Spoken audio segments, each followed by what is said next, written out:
ঐতিহ্যবাহী মাদ্রাসা 2024 সালের আলিম পরীক্ষার্থীদের দোয়ার মানসিক সম্মানিত সভাপতি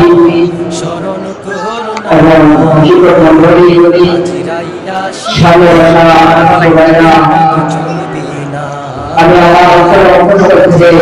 আপনাদেরকে সালাম জানাচ্ছি। আসসালামু আলাইকুম ওয়া রাহমাতুল্লাহি ওয়া বারাকাতুহু। আজকে যারা আইন পরীক্ষা দিবে তাদের মিলাদ অনুষ্ঠানে আজকে দীর্ঘ সময় 10 থেকে 12 বছর এই প্রতিষ্ঠানের মধ্যে লেখাপড়া করেন। তা আপনারা এই 10 থেকে 12 বছর কে কিভাবে কাটিয়েছেন তা আপনারাই বলেন। তোমরা থাকতে পারে আসলে এই মায়ের উদ্দীপনা সেই কামনা নাদিন করা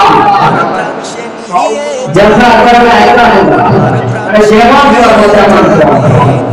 আপনি যদি ভালো করেন, আপনি যদি উস্তাদের সাথে প্রতিযোগিতার সাথে মানবতার সাথে সুন্দর ব্যবহার করেন, সুন্দর আচরণ করেন, তাহলে আপনার আমলটা সুন্দর হবে। আর যদি আপনি খেলায় খেলায় সময়কে কাটিয়ে দেন, একদিন আফসোস করবেন, সেই দিন আপনি আর কোনো কিছু দেখতে পারবেন না।